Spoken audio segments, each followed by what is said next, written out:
On the outskirts of Paris, there is an unusual home that has been turned into a museum of sorts. It is a place filled with memories, letters, and electronic paintings, all of them awaiting discovery by a larger world. They are the expressions of a man who dreamt of exploring the heavens. His was a complicated life, filled with ironies and contradictions. An American by birth, he became a citizen of the world. Though trained as an engineer, he was drawn to the creative arts. Highly articulate, he found it difficult to express his feelings, even with those closest to him. He was a pacifist who built weapons, and a socialist who became a millionaire. He set aside personal convictions to help win a world war, only to later see his country turn against him and declare him an international fugitive. Through it all, he kept meticulous records, hoping to ensure his pioneering role in American rocketry. But today, he has been largely forgotten. Few know of his contributions, or even his name. But from his passion for reaching beyond the boundaries of the Earth would emerge the world's premier center for exploring the solar system. This is the story of one man's reach for the stars, and how his ideas and idealism put him on a collision course with the world. It is the story of the American Rocketeer.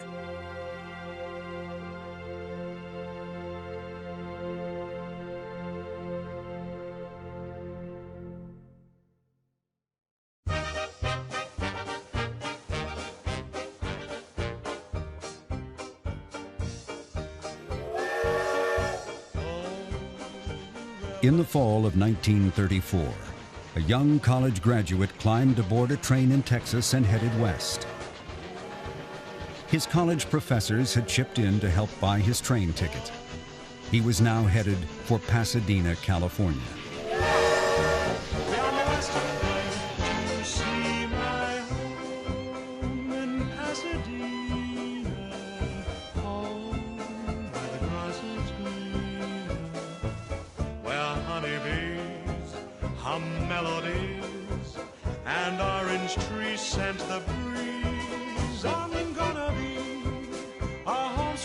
The young Texan who stepped off the train found himself in a land of orange groves, mansions, parades, and one of the world's leading engineering universities, the California Institute of Technology. Caltech had accepted him into its graduate aviation program. His name was Frank Molina. September 14th, 1934. Dear folks, I stayed all day looking over the school and finding a place to stay. It is a fine school. You can see that it has quality.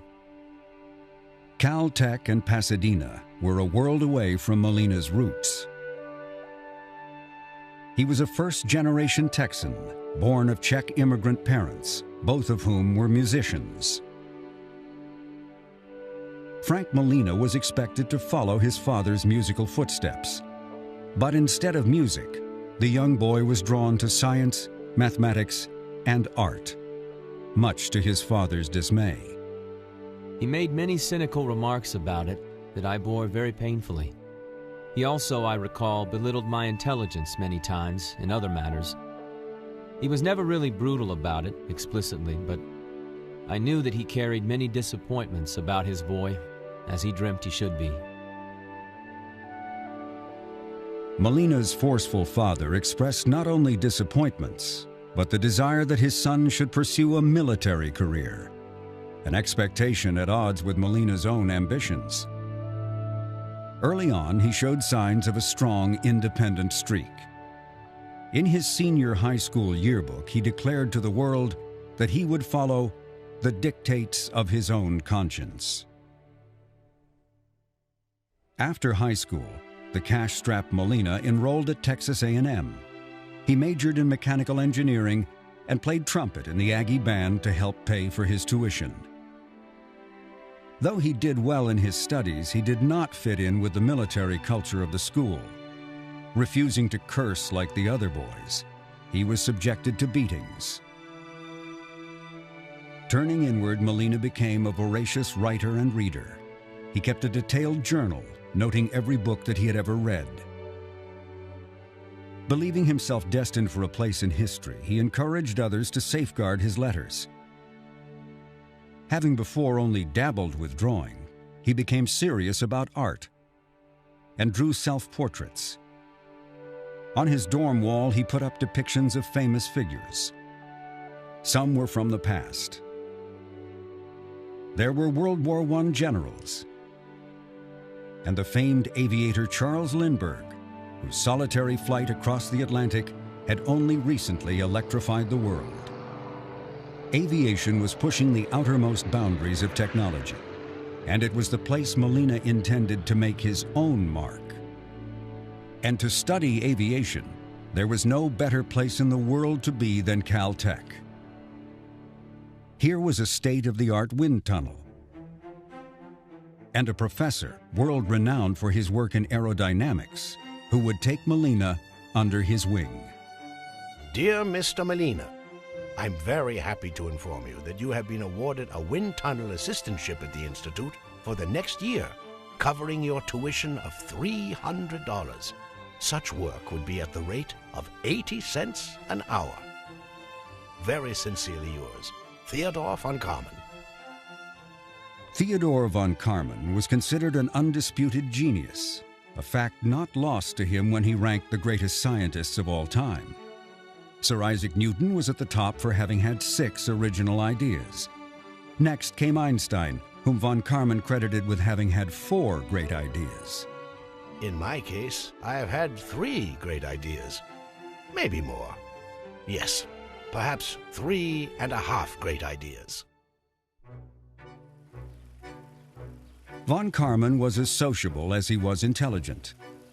He loved to smoke cigars, drink bourbon out of tall glasses, and flirt with beautiful women. His home in Pasadena was the site of apparently remarkable dinner parties where he drew intellectuals and other cultured figures from the Los Angeles area. It seems to have been a rather remarkable kind of salon that went on for a number of years under his aegis and that of his sister and his mother. Besides the famous, von Karman often invited his brightest students to his home for dinner and conversation. He was like a mother hen with his chicks around him. These were all young men whom he loved and felt very close to. He was a mentor to all of them. He was simply wonderful. Over time, von Karman and Molina became especially close. The Hungarian professor helped introduce his graduate student to a larger world and a dizzying swirl of subjects, all of which Molina shared in his weekly letter to his parents. My brain is going round and round with airplanes, socialism, capitalism, logic, Napoleon, opera, and thermodynamics. Our slide rules are being worn out. I am certainly forced to learn a lot about airplanes.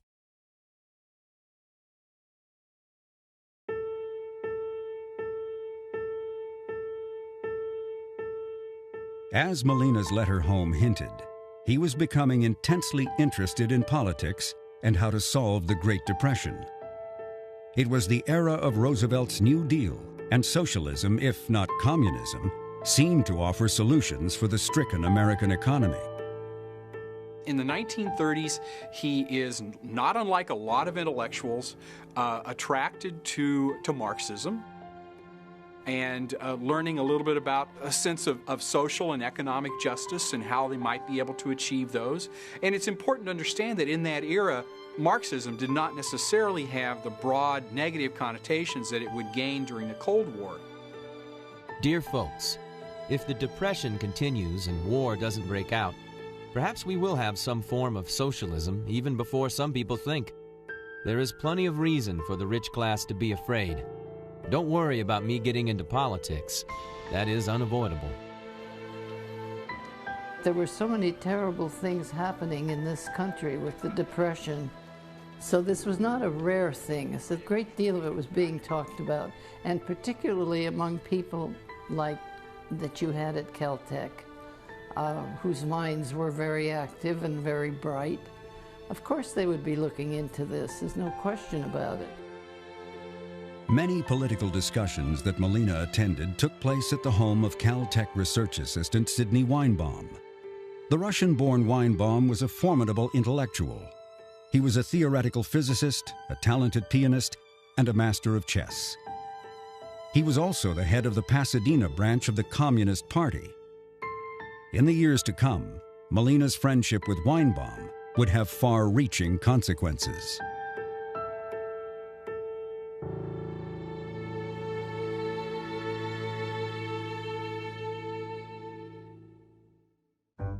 I'm happy, my cares have flown away, a new day with nothing in the way, darling, let's dance together till morning.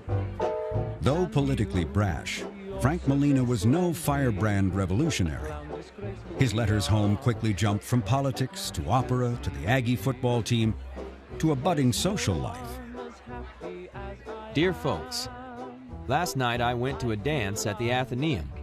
I had a good dancing partner, so I enjoyed the evening very much. Hope you get to see the Athenaeum someday, as it is really a beautiful place. Everything is kept as nearly as perfect as you can imagine. There was yet another topic swirling in Molina's mind. Might rocketry be worth pursuing as a career?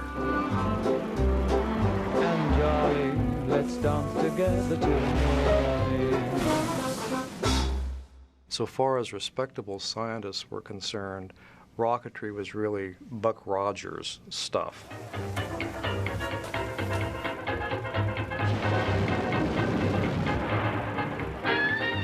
No one wanting to advance their career in academia was thinking seriously of becoming a rocket scientist.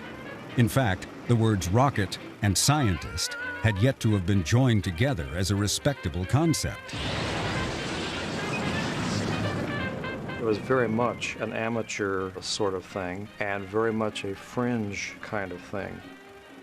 There was a widely used astronomy textbook published in the early 1930s which said that rocket flight was impossible. It was something that was really not even on the fringes, even beyond the fringes of respectable science.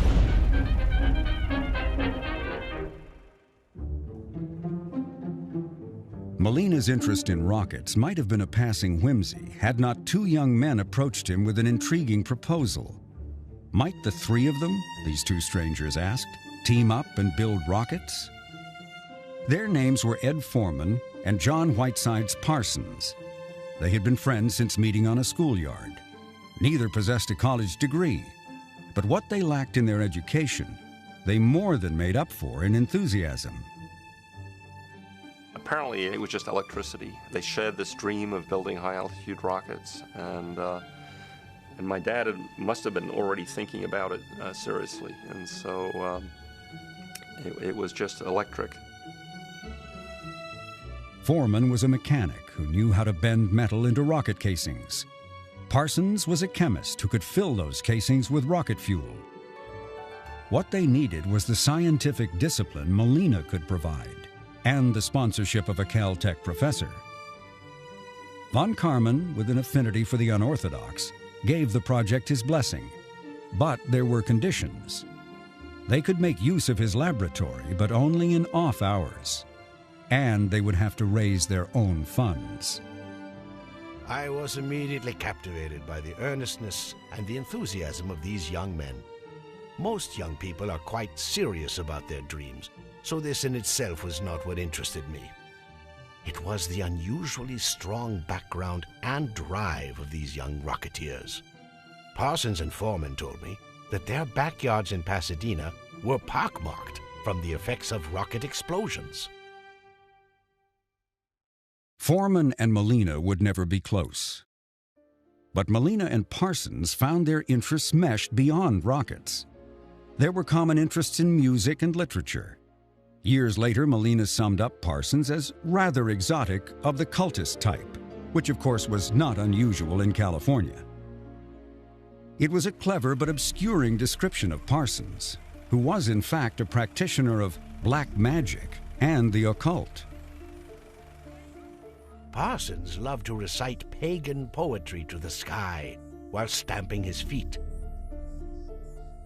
He stood 6'1", with dark, wavy hair, a small mustache, and penetrating black eyes which appealed to the ladies. When Parsons wasn't working with explosives, he headed a local chapter of a religious sect. The membership was sworn to obey the law. There is no law beyond do what thou wilt. Do what thou wilt shall be the whole of the law. I think my father went to some of those parties, which were pretty wild, but then, I grew up in the 60s when parties were pretty wild as students. Certainly my dad had no interest in astrology or no interest in mysticism, and so this was really very far from his view of the world and what made it tick. And yet, it was something that came with the package. That must have been an innate part of my dad's personality, was a tolerance for bright people with strange habits. They made for an odd trio, but they were bound together by their desire to build rockets that could reach into space. For months, they sketched out blueprint drawings and then hammered them into real hardware. Finally, they were ready for their first test. Parsons and Foreman, accustomed to the thrill of launching their rockets up into the sky, found that Molina demanded that the first test should simply measure the rocket's thrust. To do so, the motor was inverted, with the exhaust nozzle pointing straight up. This rocket engine was going nowhere, or so they thought. As the sun rose on Saturday, Halloween Day, 1936, Molina, Parsons, Foreman, and a handful of Caltech students and supporters set out for the Arroyo Seco, a deserted mountain wash near the Pasadena Rose Bowl. They assembled their rocket engine, connected the pressure tanks, and stacked sandbags to protect themselves from a possible explosion. As the day wore on, they took a break from their physical exertions. The moment, captured on camera, is known today as the Nativity Scene, the first rocket experiment by the founders of what would become the Jet Propulsion Laboratory. What was kind of surprising also is that they brought cameras along, right? So, they had no doubt that they were doing something important, and so they wanted it documented. By the early afternoon, Molina and Parsons had the rocket motor ready for testing. Crouching behind sandbags, they expected to hear a roar. Instead, there was the disappointing sound of hissing air from a loose hose. The second and third attempts netted the same result. By now, fuel had leaked all around the test area, but a fourth try was made. This time, the rocket motor caught fire, but not in the way intended. Very many things happened that will teach us what to do next time. The most excitement took place in the last shot when the oxygen hose, for some reason, ignited and swung around on the ground, 40 feet from us. We all tore out across the country. The rocket motor tests in the months that followed ebbed and flowed, leaving the three men more often than not despondent. And fissures between Molina and his two partners began forming. Parsons and Foreman were impatient to launch a rocket, while Molina demanded more tests. Knowing much could be gleaned through scientific calculations requiring no hardware at all, Molina added to the group a brilliant Chinese graduate student named Shui Shen Qian. Qian had come to the United States on a scholarship. He was viewed as a human calculator who preferred to communicate through the language of equations. His ambition, he once declared, was nothing short of going to the moon.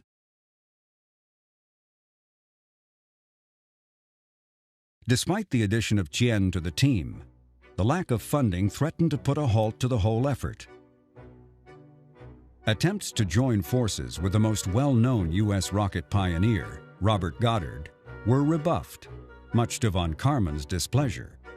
Goddard, it was said, was the first man to fire a liquid rocket. Goddard's rocket reached an altitude of 42 feet.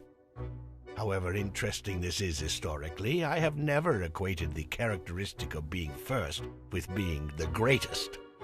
Naturally, we at Caltech wanted as much information as we could get from Goddard for our mutual benefit, but Goddard believed in secrecy. There is no direct line from Goddard to present-day rocketry. He is on a branch that died.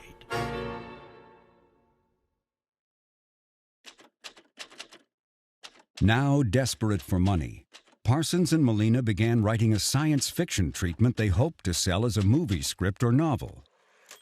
And of course, that film script turns out to be eerily anticipatory. The storyline involves a group of liberal rocket researchers and their struggles with fascist capitalists. One of the characters, who resembles Jack Parsons, is killed in a rocket explosion. Another character, clearly Chien, returns to China when the U.S. government fails to come to his aid. And the character based on Frank Molina plays out his part trying to keep their rocket research from falling into the hands of Nazis. The draft of the script was shopped around the studios, but there were no takers for such an unrealistic plot.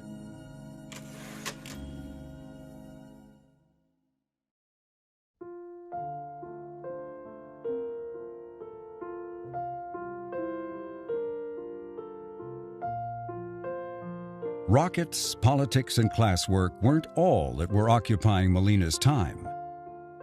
In July of 1938, he met a young woman who aspired to be an artist. Her name was Lillian Darcour. We started talking, and Frank began to ask me questions, as people do when they first meet, you know. And it was just a very lovely evening, very, very simple, and we danced a great deal. And that was it. And we spent the summer that way, playing a little tennis. Frank also took us to do archery, which I had never done, and we went to the beach. We did all the things that young people do. Just 10 weeks after meeting Lillian, Molina made a major announcement to his parents. Dear folks, Lillian and I are happy to announce that we have become engaged. We will probably not marry before next June. I am sure that you will love her as much as I do, as she is pretty, serious, and a hard worker. It was a whirlwind romance to which Molina brought an unusual sense of urgency. Getting married, Molina confided to his fiancée, was part of his 5-year plan. I think he had everything under control.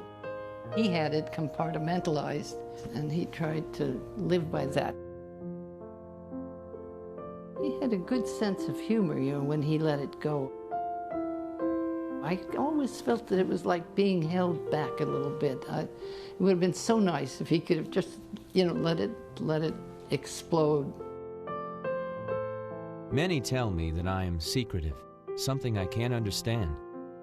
I have always thought my actions were as transparent as could be, perhaps too much so at times. As their wedding date neared, Lillian began to have doubts.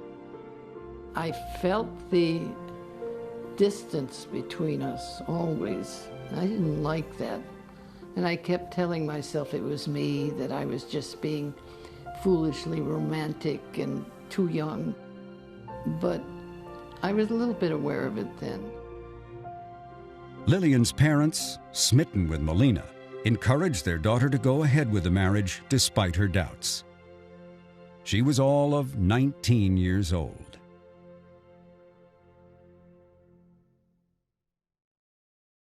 Marriage did little to slow down Molina's interest in rockets. He shared very little of his work with his young bride, who soon found herself alone as her husband and his colleagues worked late into the evenings.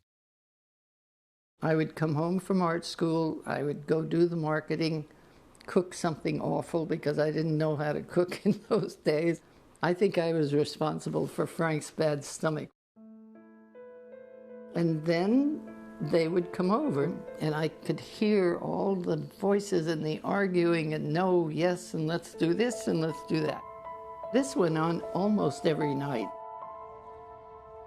The group continued to expand, as did the project's reputation, but not for the better. Having been provided space in the basement of a Caltech building, the Rocketeer's chemical brews were raising eyebrows and an awful stench. One of the liquids we are using gives off a very toxic gas that is heavier than air. If there were any rats in the building, they've probably left. When toxic gases weren't being released, unintended explosions were sometimes heard echoing through an otherwise tranquil campus. One unexpected blast sent a piece of steel hurtling through the air. Just minutes earlier, Melina had been standing directly in the projectile's path. Dear folks, I left about half an hour before the occurrence, so that Parsons and Foreman were alone. Neither of them was hurt, fortunately. There will probably be very little financial loss, as the Institute carries insurance on all laboratory equipment. The Rocketeers began being referred to throughout the campus as the Suicide Squad. It ruined our reputations, one member of the group recalled. Our name was Mud.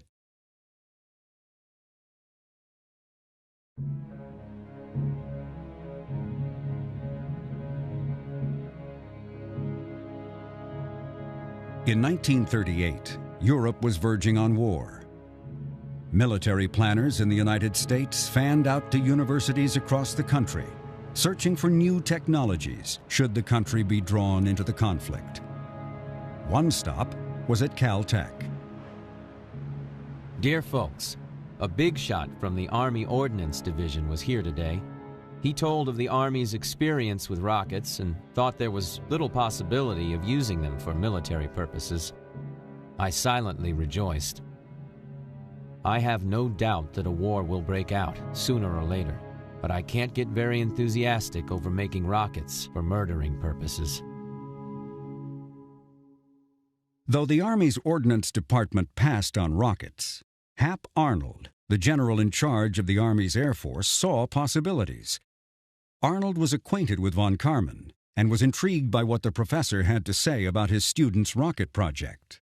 Hap Arnold very perceptively understood the possibilities that rocketry would have for the military. Perhaps he saw that simply an extension of ordnance or whatever it was, he sensed that there was something that could result here. And he was also close to von Karman, and von Karman probably was able to whisper something to him that was persuasive in some way. But it's that early Army Air Force funding that really takes the early JPL group from being basically a student research project assisted by these rather kooky amateurs and turns it into a serious undertaking. General Arnold was interested in getting planes, especially bombers, quickly into the skies on shorter runways, and he thought rockets might help. Under von Karman's signature, Melina prepared a proposal for the Army's consideration. Given the stigma associated with rockets, that word was avoided in favor of jet propulsion. What pleased me most was that Uncle Sam was going to supply money to help our boys with their rocket experiments, so they would no longer have to dip into their own pockets. The first contract was for $1,000. It was only the beginning. The second grant in July of 1939 was for 10 times that amount. When Hitler invaded Poland, money began to gush in. Needing more space and no longer welcomed at Caltech, a strip of land was leased in the Arroyo, the site of the very first rocket motor tests. A dozen engineers were hired. Soon, tin shacks began to appear, though some workers had to use their automobiles as offices. With the Army's money came a need not only for expansion, but official titles. Von Karman was named director of the Jet Propulsion Project. Parsons was put in charge of propellant development, and Foreman was made head of the machine shop. Day-to-day operations were run by Molina, who was named chief engineer. Construction has started on the shacks for the rocket station. We have plenty of pressure on us to produce something quick. Perhaps we will be lucky and get some gadget to work, but this isn't the type of problem that can be solved on order. I need a good physicist. Foreman and Parsons are all right for some type of work. Sometimes they're like inventors, in the worst sense of the word. In the summer, the corrugated shacks were as hot as an oven. With rockets being fired off, there was a constant dread of setting off a brush fire that would spread deep into the San Gabriel Mountains. In winter, there was no heat, and rain rushing down from the mountains would flood the arroyo, threatening to wash away the entire encampment. The atmosphere was decidedly informal. One day, when Molina showed up for work wearing a suit, a worker made a fashion statement by taking scissors and cutting his tie in two. On a more serious occasion, a distraught employee, fed up with growing bureaucracy, threatened Molina with an axe. They're starting under very primitive conditions here, so tension is bound to flare. Attracting people to the early JPL was not so easy because rocketry still had that taint of not being quite respectable. It wasn't clear where it was going. Was there a future? And so it took a lot of persuasion to get people to be involved at that point. You're really making a bet on your future in a lot of ways.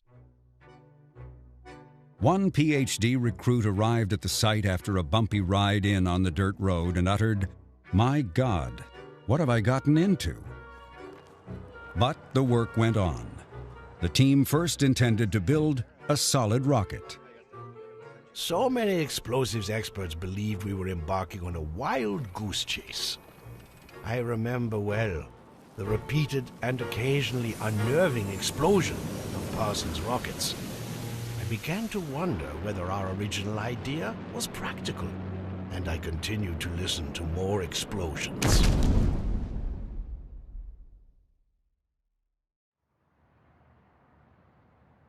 By now, the government had decided that the work was to be classified. There would be security checks made on everyone. And Chen, a foreign national, was refused a clearance, a decision that left Molina fuming. This secret business is very childish. Everything now is very confidential, and we have to suspect spies under every piece of paper.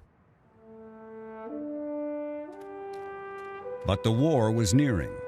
In early 1941, an intelligence report warned that Germany was also trying to lift airplanes off the ground by using rockets. The news further underscored the seriousness of their research.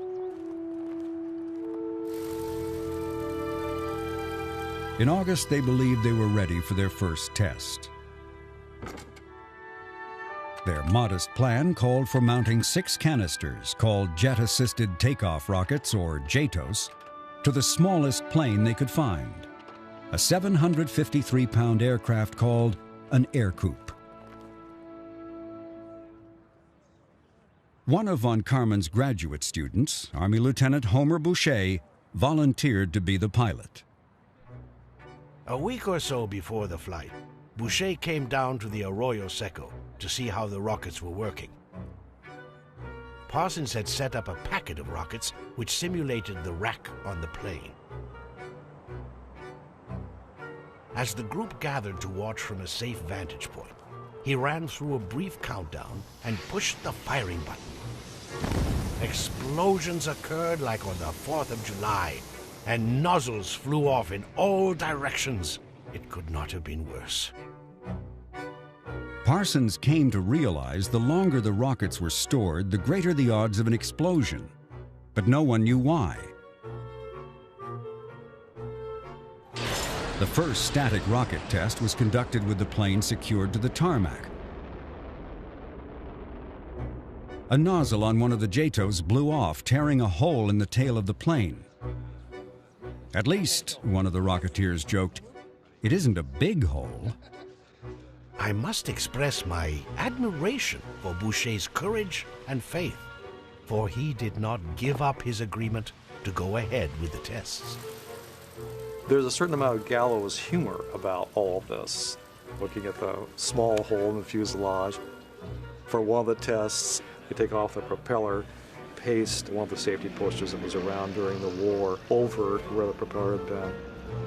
I think there is always a sense that you're living on the edge a bit in these situations.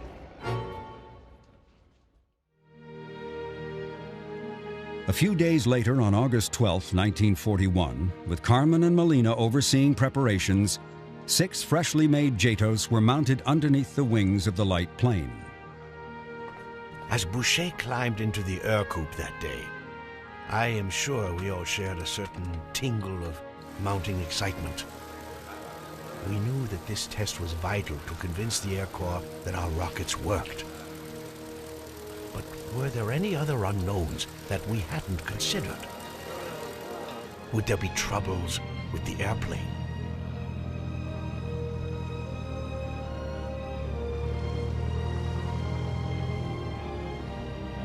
As the plane rolled down the field and gathered momentum, he kicked the ignition switch. Smoke billowed out as the rocket ignited. The plane shot off as if released from a slingshot. None of us had ever seen a plane climb at such a steep angle. To emphasize the achievement, they rolled the film camera again and had 2 planes take to the skies, one powered by JATO rockets, the other only propeller-driven.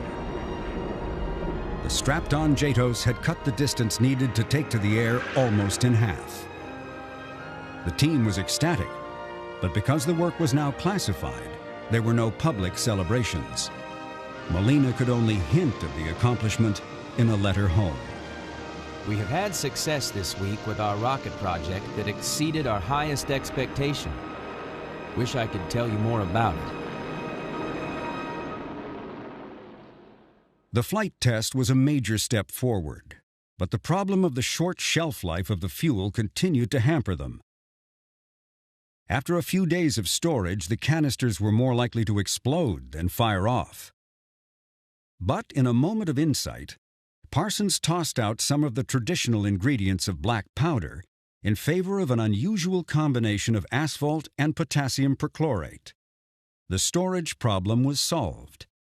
Jack Parsons' solid fuel concoction would prove to be one of the most important rocket science advances of the 20th century.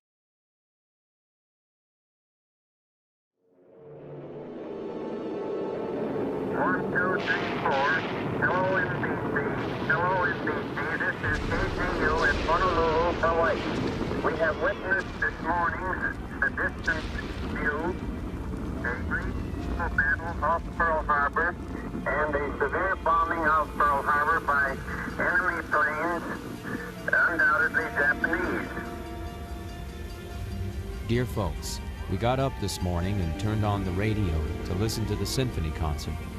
Instead, we heard the first news of the attack on Hawaii and Manila by the Japanese fascists. That morning is etched in your mind. You know, you never forget it. Frank was sitting in the one armchair in the living room that we had. He was looking at some papers, and I was on the floor, kind of leaning against the chair with the newspaper when this came on, the announcement that Pearl Harbor had been attacked. That's where we were. And of course, we were both in shock with this. Here in Southern California, all servicemen are called from leaves. The police and firemen, air raid personnel are all called to their posts. The whole state of affairs seems rather unreal.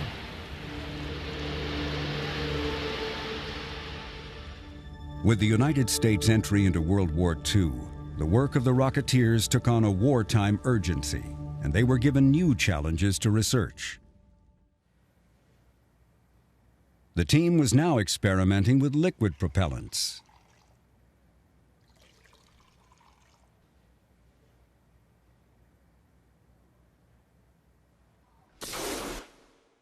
In charge of that effort was Martin Summerfield, Molina's former Caltech roommate. Summerfield was given what seemed an impossible assignment: building a rocket engine that could deliver 1,000 pounds of thrust for at least a minute, enough to help lift a 20,000-pound bomber into the sky. Some speculated it would require an engine the size of a house, but Summerfield went to work designing an engine employing a small gas chamber. By April of 1942, the problem seemed to have been solved, as a bomber called the Havoc was pulled out of the hangar and outfitted with liquid jet engines.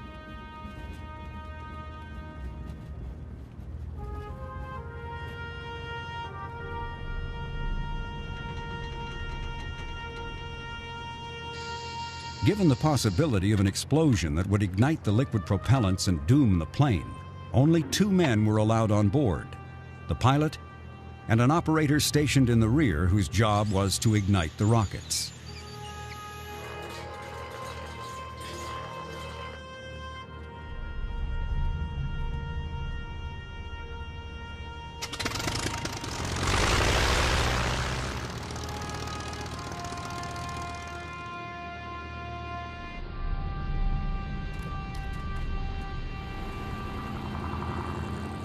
The entire team, including von Karman, Molina, and Parsons, stood and watched as the bomber taxied into position for takeoff.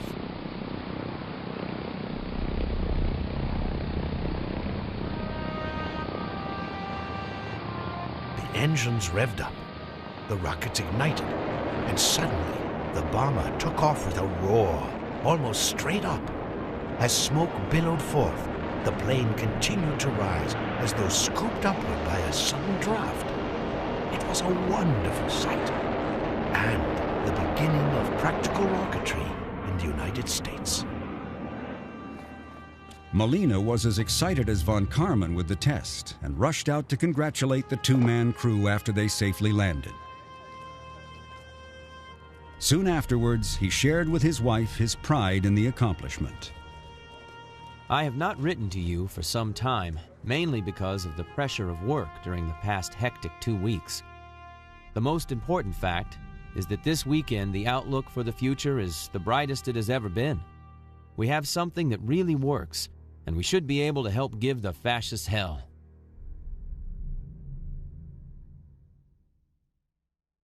Perhaps anticipating success, just a few days before the first bomber test flight, Molina came forth with a decidedly capitalist proposal. With the rocket work expanding, why not, Molina proposed to the core team, incorporate and sell mass-produced versions of their rocket to the U.S. government? Von Karman agreed, and he was immediately named president of a company they named Aerojet. Parsons, Foreman, and Summerfield were made vice presidents. Molina was put in charge of managing the money for what looked to be a fly-by-night, seat-of-your-pants operation. I have been running around like a chicken with its head cut off. Everything is going so fast around me that it's bewildering. The company will either be a wonderful success or a glorious flop. There won't be any in between. The lines of authority between Aerojet and Caltech were vague, but no one had the time to worry about overlaps in wartime. Parsons and Foreman moved over to the new company. Von Karman, who was officially in charge, was spending more of his time in Washington, which left Molina to run both operations. He found running a growing business and dealing with government red tape not to his liking. We have come across the most foolishness, incompetence, helplessness, ignorance, and stubbornness that you can possibly imagine. What a mess we ran into. I have lost my temper so many times that I have no temper left. There were other problems. Parsons' interest in the occult was deepening, and rumors of his activities were spreading to the press. Molina's wife Lillian became so alarmed that she wrote to her husband, warning of the dangers of continuing to associate with Parsons. Dear Frank, the most disconcerting thing I've heard this week is a story concerning friend Parsons. It seems that certain people are not taking his cult as lightly as you are. The story goes further, inasmuch as the FBI is on their trail because they are sure there is some honest-to-God leak in the whole organization. I think you and anyone else in Aerojet who is not of their ilk is in serious danger. Lillian. I think the Suicide Squad was a pretty strange group of characters. I assume that as the war effort started ramping up, files on all these people, right? And anybody that started having a profile that was a little bit strange, they would have started investigating. Parsons' file must have been really interesting. I mean, they were busy looking at the parties he was holding, trying to figure out what was going on there. And certainly, given my father's situation, very quickly he must have gotten a lot of attention.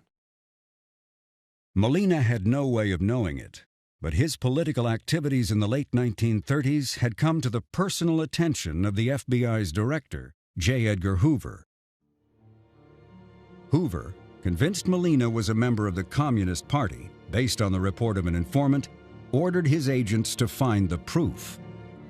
A review of the report fails to reflect definite information that the subject is a member of the Communist Party.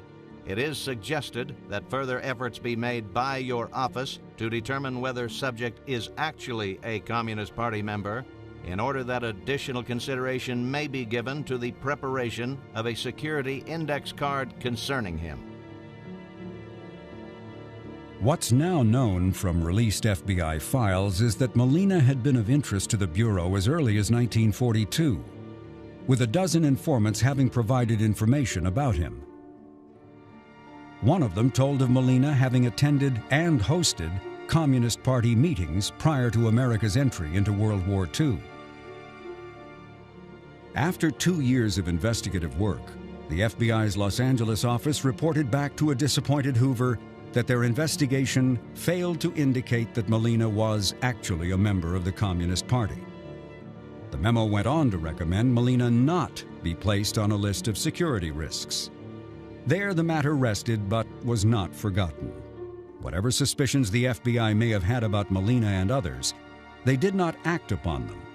For when top-secret reports arrived with the news that the Nazis were building ballistic missiles, the talents of the Rocketeers were needed more than ever. The world's first missile arms race was about to get underway.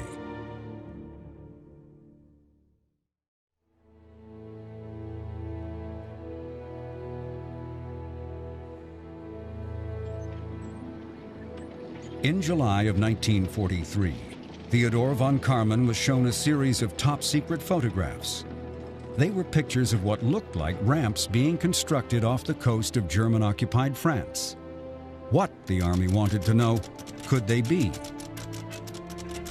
Von Karman gets some super-secret photographs, probably through Hap Arnold, what look like these giant ski slopes. And they want to know what's going on here. What does this look like to you? Von Karman analyzes it and decides that probably the Germans have a rocket program underway.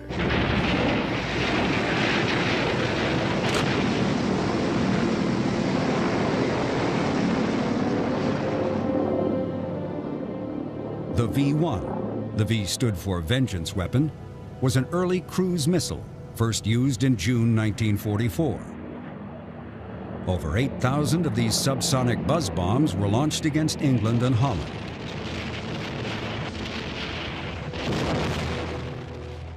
But even more alarming reports began to arrive, all pointing to a rocket far outstripping anything being undertaken by the Allies. It was the V-2, the world's first long-range ballistic missile.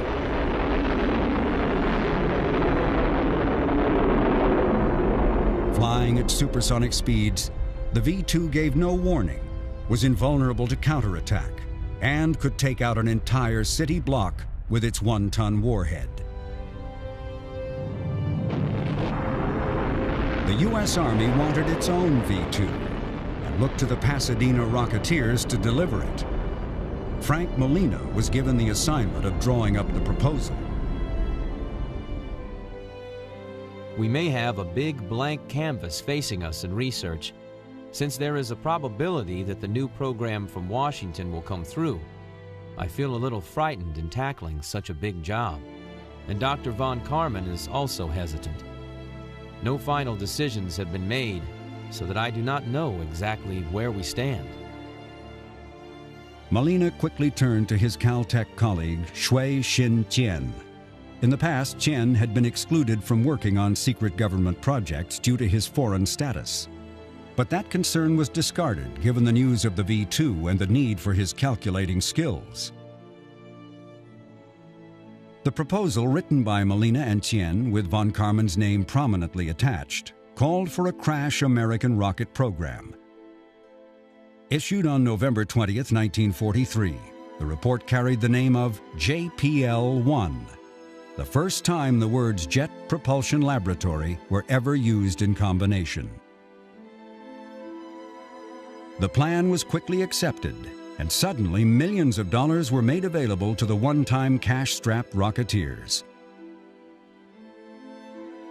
But rather than rejoicing, Frank Molina was having misgivings that he shared with his wife. Dearest sweetheart, the past few days I have been thinking about the future, trying to formulate a post-war plan for myself and dreaming about the two of us. I have learned on this trip that the culmination of my efforts with many others in Pasadena will probably be a permanent jet propulsion laboratory at Caltech. I still have a part to play, mainly at Caltech, in trying to start the JP lab on its way. Then I'm going back to school for a year or two to study human beings, their ways and how they live together. I am convinced that I must do something like this, for I would rather be a failure in that sphere of human endeavor than a recognized success at the end of my life in the field I am now working in. I think it was very much on his mind that all the work he was doing was really for killing people. In the end, that's what it was for.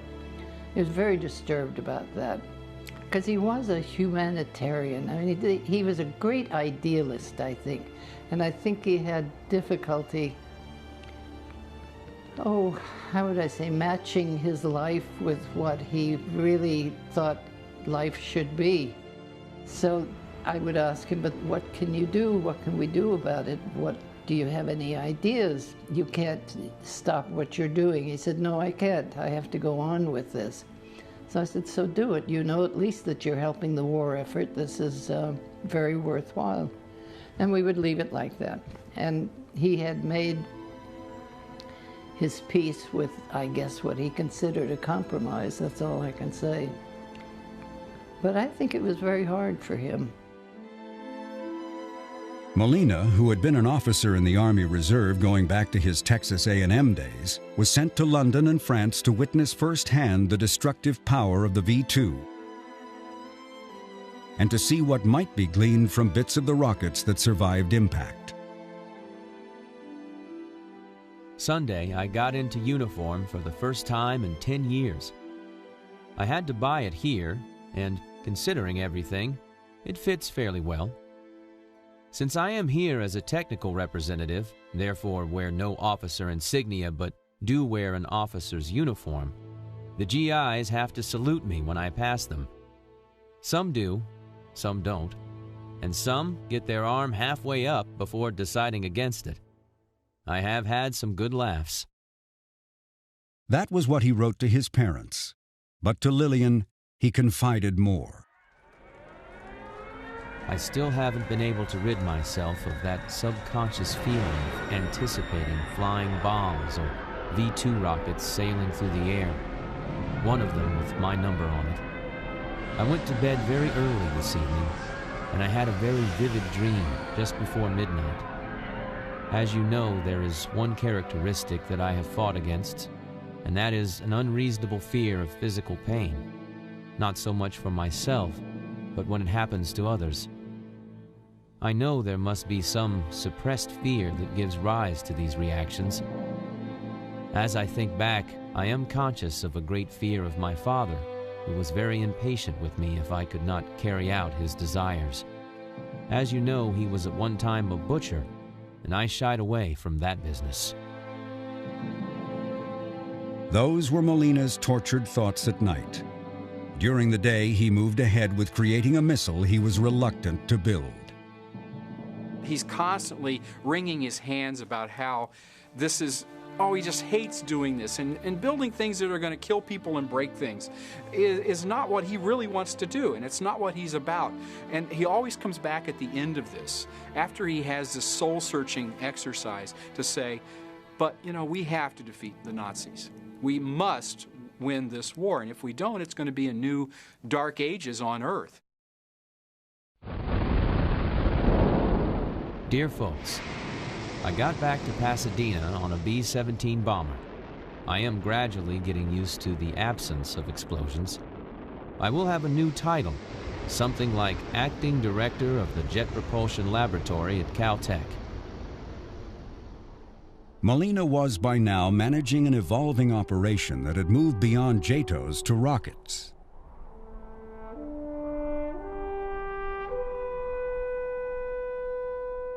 The JPLers named their first missile the Private A.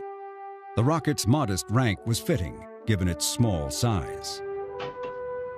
The engine was a JATO, fitted with a cone head and 4 fins serving as flight stabilizers.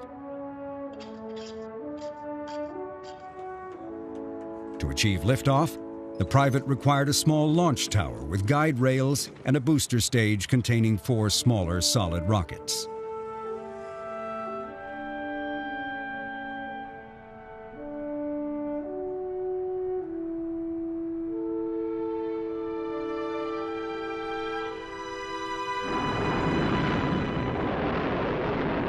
The brainchild of Molina and Chen, the Private A exceeded their expectations by reaching a flight distance of over 10 miles when first launched in December 1944 at Camp Irvin in the Mojave Desert. Emboldened by the Private A's success, wings were added in hopes of increasing the rocket's range. The winged Private was named Private F. The first of 17 rounds were shot off at Fort Bliss, Texas, beginning on April Fool's Day, 1945.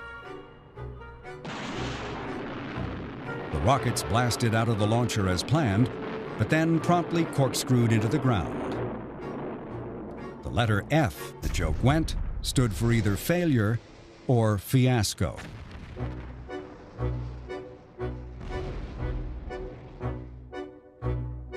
Locating the errant rockets in the desert was an adventure of its own. Given the truncated flight paths, the fuel was not always entirely consumed. The rocket was now an unexploded bomb. The hunting expeditions included not only tracking down the privates, but in a moment of levity captured on film, putting them out of their misery.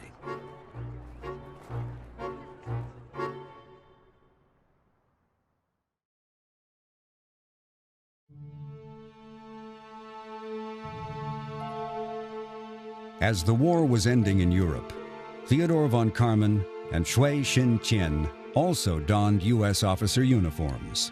Von Karman was given the simulated rank of a general, Qian a colonel. They traveled to Germany to see firsthand the technologies of the Nazi war machine.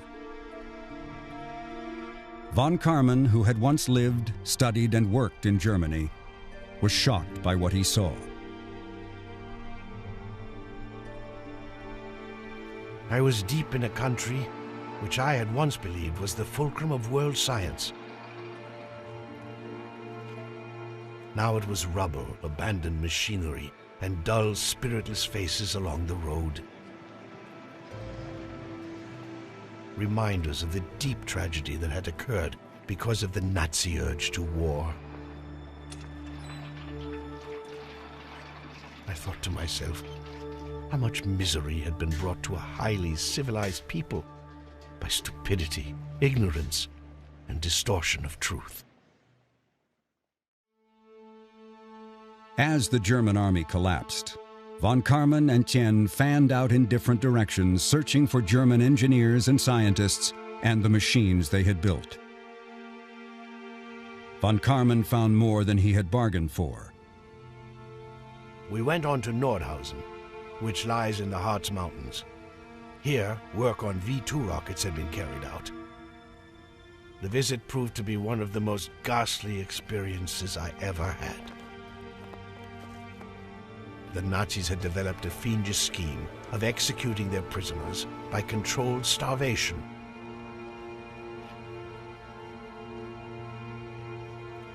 This was the most horrible thing I had yet heard of. A perversion of science beyond anyone's nightmarish imagination. 20,000 inmates died at Nordhausen from starvation and being worked to death. The V2 was the creation of Nazi Party member Werner von Braun. Von Braun was not responsible for the Nordhausen facility where his V2 was mass-produced by slave labor, but he knew what took place there. At the war's end in Europe, von Braun and members of his team surrendered to the American Army. Tien was among the first to interrogate him. Eventually, the Army secretly moved these spoils of war to the United States to learn more about their knowledge of rockets. At the same time, entirely intact V2s captured by the U.S. Army were also making their way back to the United States. Some of them came to JPL. During the weekend, we received 2 complete V2 rockets. They came on open flat cars, and lots of people in Pasadena came to the railroad station to see them. I found them very interesting after hearing them land in London. Molina had been unscathed by V2s raining down on London during his time there, but in the years to come he would become a casualty of the V2 in a different way. For in a twist of fates, it would be Werner von Braun and his German V2 team, not Frank Molina and his Pasadena Rocketeers, who would be chosen to lead the U.S. rocket program.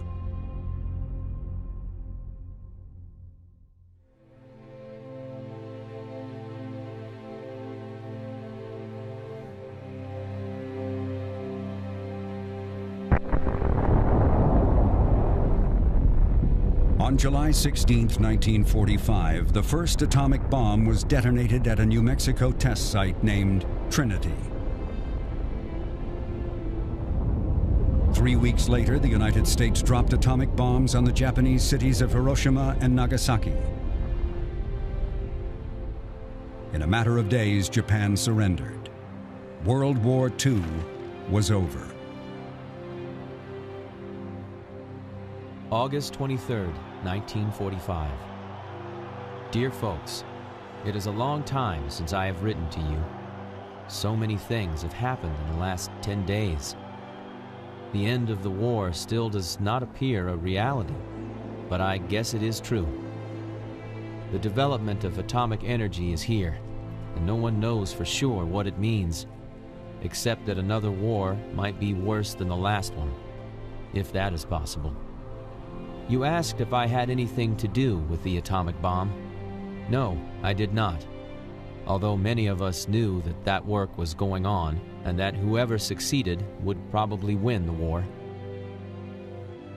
As you know, I have never been convinced that what I was doing the past 10 years was right, at least in my own mind.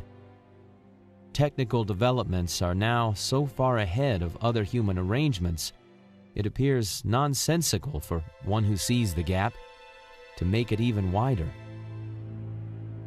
Molina was wrestling with his conscience because he knew that the next generation of missiles he was helping to create would carry atomic warheads.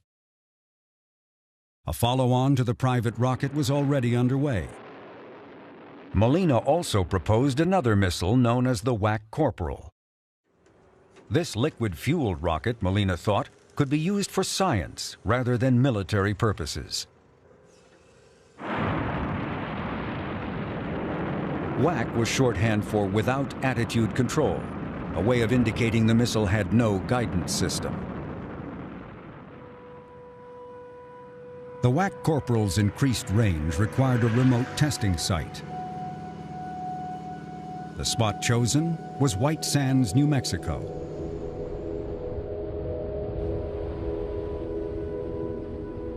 White Sands was chosen for this kind of experimentation because it was remote It's very much a kind of roughing it barracks type environment. We are near the spot that the first atomic bomb was set off, and we will probably have a look at the crater from the air before we leave.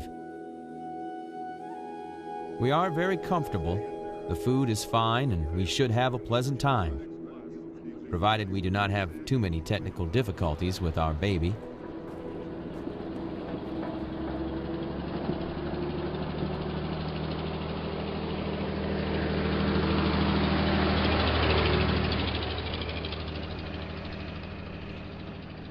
White Sands Proving Grounds, October 11th, 1945. Dearest sweetheart, today was the day, and I don't think I will ever forget it.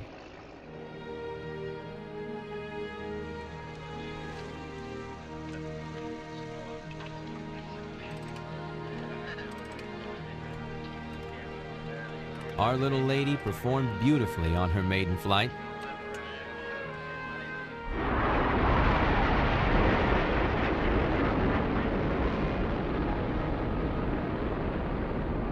Tomorrow night, we plan to celebrate in Juarez. The lady has one bad habit, which we have not been able to cure. In the overall picture, however, she is mighty good, and we think that we will be able to get her to do one more stunt before our program is completed. I will enjoy telling you about her someday. She is very pretty, and up to now, we love her dearly. Give everyone my regards. All my love, Frank. Molina was ecstatic because his WAC Corporal, the world's first sounding rocket, reached an altitude of 235,000 feet, the highest any human-made object had ever reached.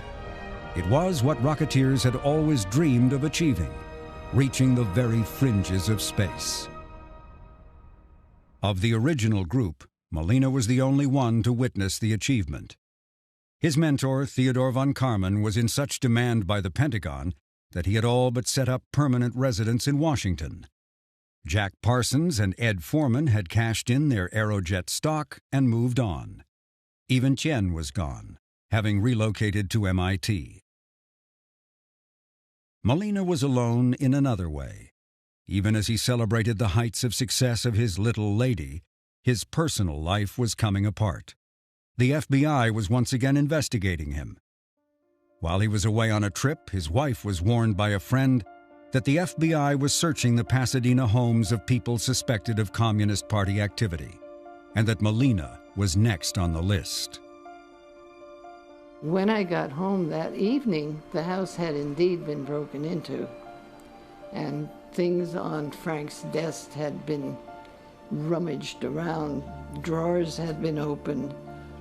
Someone had been through the whole place. It was just chaos. Tired of being alone, fearful of the FBI, and no longer sure of whom she was, Lillian told Molina she wanted out of the marriage. She left Pasadena and moved to New York to pursue her career as an artist. This must have been absolutely awful for Frank. I mean, for me to do that at that time was terrible. Here I am, leaving him just at the worst time in his life, you know. But I knew I had to get out of there. I just had enough. I couldn't take it anymore. Woman of my heart, I cannot sleep, I cannot think. My heart is sorely bent. Why must humans suffer as I am suffering? And I know that you have suffered more. It is only when one is alone that one realizes the things that really matter. And still, I am afraid that tomorrow the gears will enmesh me. And somehow I don't care where they carry me. And then again I do. And you do. For we were born to fight for the worthwhile. I have torn myself apart and tried to look in my darkest corners. I have made mistakes and have eaten bitter fruit for them. As you read the news release on the rocket, I wondered if you experienced the sensation of at least being the midwife to the creature whose father I am called. I know you are as happy as I am that the good success was achieved. New York City, April 1, 1946. Dear Frank, you failed to see so many things. With any degree of common sense, you could not expect me to read of your success and the success of the little lady without me having pride and feeling part in all of it. That is past, and I can only tell you that I sweated it through in more ways than you realize. That is of no importance in itself, for I say truthfully that the reports I read of your success made me very happy and made me know that it was all to some very good purpose. Lillian. Dear Lillian, I appreciate the kind words about me, but I have finally caught hold of the idea that I can't force you to love me. I wish it had been possible. Happy landings on your flight. Love, Frank.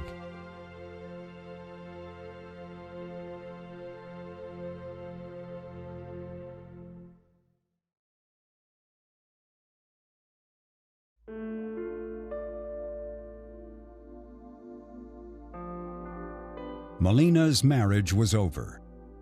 He believed he was being pursued by the FBI. And the more Molina learned in Pentagon meetings about how missiles would be put to use in a future nuclear war, the more conflicted he became about the purpose of his work. The war plans, Molina later wrote, were a form of national insanity. Dear folks, I have notified the Institute that I want a year leave of absence. What I really want to do, I am not at all certain. The way the world looks now, too many people are getting ready for World War III. But he certainly talks about how upset he was that all the people around him were preparing for the Third World War, right? And so from the military perspective, as soon as the atom bombs were successfully developed, the next problem was how to put them on missiles. And that just made him sick to his stomach. Seeking answers, he traveled to Princeton to meet Albert Einstein. Einstein was in very good humor and talked and listened for an hour.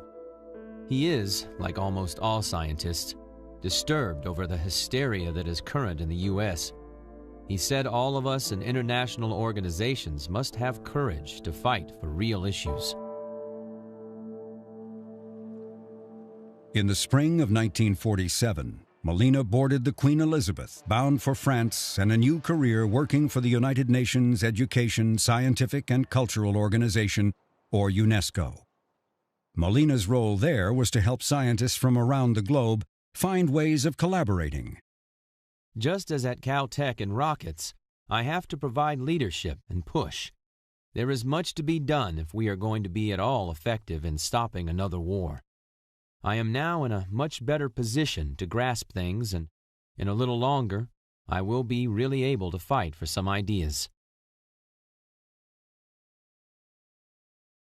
A year into his job, he met a young British woman, Marjorie Duckworth. In 1949, they married. Shortly after their wedding, Molina journeyed with his bride to the United States, just as a political bombshell exploded over Pasadena and the nation. Former Caltech student Frank Oppenheimer, brought before the House Committee on Un-American Activities, testified that he had been an active member of the Pasadena chapter of the Communist Party, Professional Unit 122. What made Oppenheimer's testimony of such tremendous interest was his brother Robert Oppenheimer, the physicist who led the scientific effort to build the first atomic bomb. During his testimony, Frank Oppenheimer was pressed to name other members of Unit 122. Among the names inquired about was Frank Molina. Oppenheimer refused to implicate others, but Molina's name was mentioned so often that clearly he was of special interest to the committee. But why? A memo by J. Edgar Hoover, written just days before Oppenheimer's appearance before the Un-American Activities Committee, provides one possible answer. A complete and thorough review of your files should be made, particularly the information reflecting Molina's possible connection with the loss of certain documents and blueprints relating to the WAC Corporal. Based on information from an informant known as T1, Hoover suspected someone had passed to the French government a complete set of classified information on the WAC Corporal rocket. The loss of these documents, T1 suggested, had happened during the time of Molina's directorship of JPL. The informant went on to raise concerns about others who had or were still working at JPL. They included Martin Summerfield, Sidney Weinbaum, and Shui Xin Qian. There was hysteria throughout the country. It was inevitable that attention would be turned to Caltech, the little California institution with a reputation of harboring many odd, independent scientists.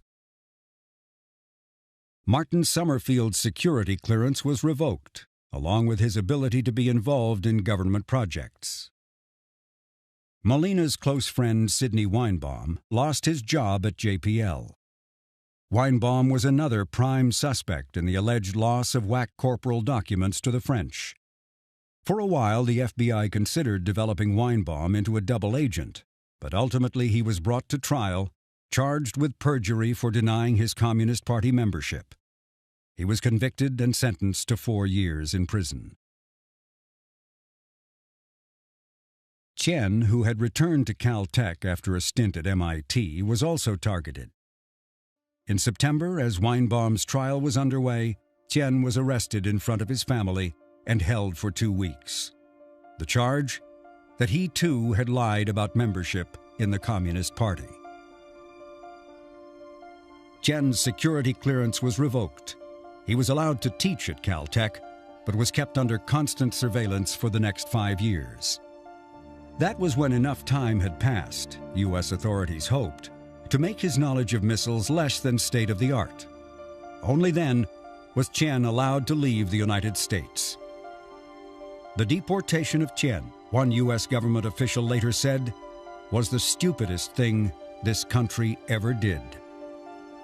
How could this tragedy for America have come about? His story is a strange one. I think it holds important lessons for all of us on the problems of science and politics and simple human justice. I am not opposed to reasonable security, but I must say that governments often pass foolish and harmful laws in this area. Even von Karman did not avoid the Red Scare of the 50s. Von Karman called the FBI investigation of him an inexcusable insult. No charges were ever pressed against him. All of these events Frank Molina watched unfold from Paris. Out of Hoover's reach, he filed away newspaper clippings of his friends as they fell to the Red Scare. Unable to build a viable case that Molina had been involved in espionage, the U.S. State Department refused to renew Molina's passport. My father applied for political refugee status in England, repeatedly was turned down. They were interviewed a number of times by the French Secret Service. And my mother always used to tell the story later about how she got to know the Secret Service agents so well that she'd take them coffee. They were sitting in a car at the end of the road watching who was coming in and out of our house. She'd give them coffee on the way to pick up her bread in the morning. That must have been a pretty frightening time. I mean, they didn't know what was going to come down next. They didn't know whether the French were going to decide to turn them over to the Americans. Other pressures were brought to bear. President Harry Truman issued an executive order. Its purpose? To root out American subversives working for the United Nations. The order required U.S. citizens to disclose whether they had ever been party of any activity considered subversive. Rather than submit to the inquiry, Molina resigned from UNESCO. News of Molina's resignation was immediately transmitted to the FBI. A warrant for Molina's arrest was issued, and he was secretly declared a fugitive. But knowing the case against Molina was still weak, Hoover again pressured his agents. The U.S. Attorney in Los Angeles has indicated that the government's case against the subject is not a strong one. If it has not already been done, this case should be assigned to an experienced agent who has the desire, the willingness, the aggressiveness, and the ability to get out and dig for additional evidence of the subject's past Communist Party membership. But at the end of March, the U.S. justice system had had enough. Inasmuch as the Bureau has corresponded with the Department on a number of cases regarding the prosecution of the subject, it is recommended that the matter not be again called to the Department's attention. The case against Frank Molina was over.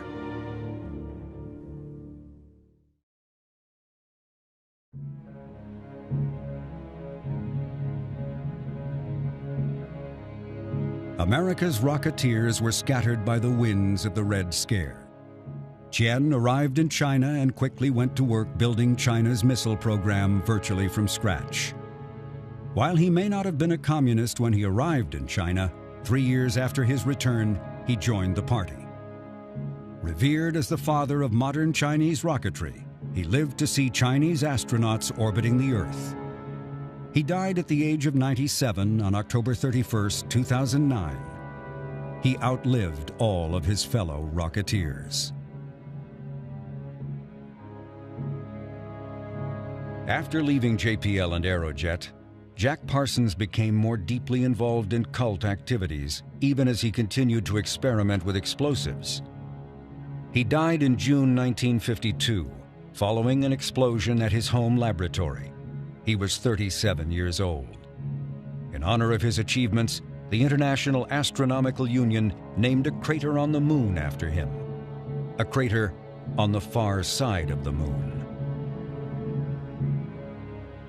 Ed Foreman, one of the 3 original Rocketeers, lived a far more conventional life. After leaving Aerojet, he went to work for another aerospace company in Northern California. He died in 1973. Martin Summerfield's association with Professional Unit 122 cost him his security clearance. He became a professor at Princeton University. He died in 1996. Sidney Weinbaum, imprisoned for perjury, served 3 years of a 4-year sentence. With his science career destroyed, he found a job in the garment business. About his life, he once said, "I can't complain." He died at the age of 93. Frank Molina's first wife, Lillian Wunderman, lived out her dream of being an artist in New York, where she still lives. Frank Molina, without a passport, without a job, and with a warrant sworn out for his arrest, might have seemed in a precarious place in 1953. But he had held on to his Aerojet stock, and the stock made him independently wealthy. The man accused of being a communist became a millionaire as a result of his capitalist endeavors. It's a tremendous irony that he's the one who didn't sell his stock. It enables him to lead a very comfortable life and gives him the freedom to become an artist. Frank Molina goes on to have a successful career as a kinetic artist, really bringing together, I suppose you could say, the right and left sides of the brain. And he makes some very beautiful artwork.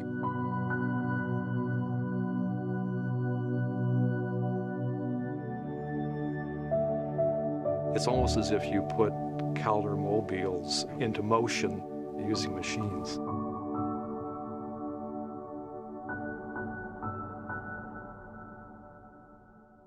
Once again free to travel, Molina also rekindled his interest in space exploration. He joined Theodore von Karman in creating the International Academy of Astronautics. Its purpose? To help thaw the Cold War by fostering space collaboration among nations. For years to come, Molina would rub elbows and exchange ideas with cosmonauts, astronauts, and major space agency officials. Theodore von Karman, who had been center stage for so long, found himself less in demand in his later years. In 1963, there was one last moment in the sun for the professor. It is hard to visualize what the world would be like without aircraft and jet propulsion, or without the vision we have just entering the realm of reality of exploring space. I'm especially glad to present this first National Medal of Science to one of the pioneers who has helped make all of this new and exciting age possible. Science is eternal.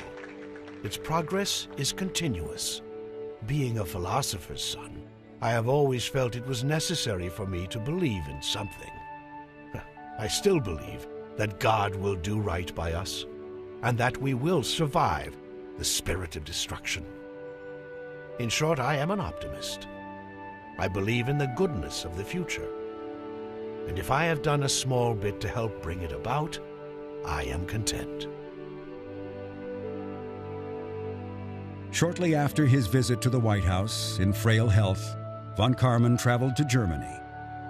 There he died, 5 days short of his 82nd birthday, in the presence of his old student, Frank Molina.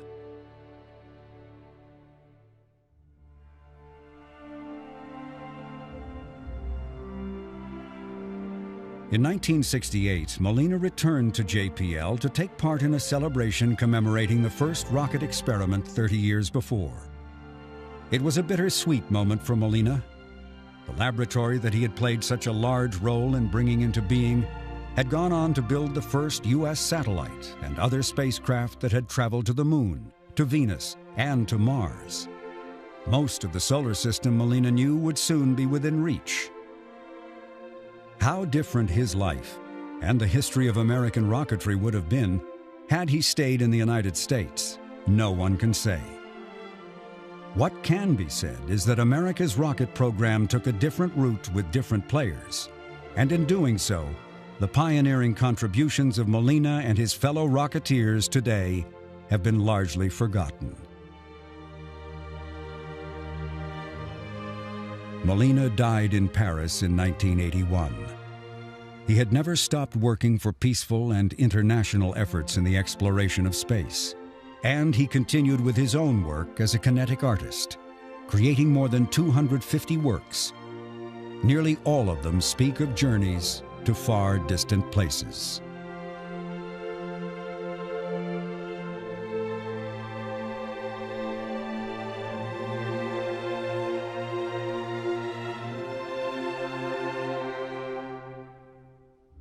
Most people like to have you in a clear-cut cubbyhole. Sometimes I find that my former colleagues in scientific and technical research regard me no longer as such, and that now I'm an artist. Among the artists, they find it very difficult to accept me as an artist, and they say I'm an engineer. Well, it doesn't really much matter. I'm a spaceman.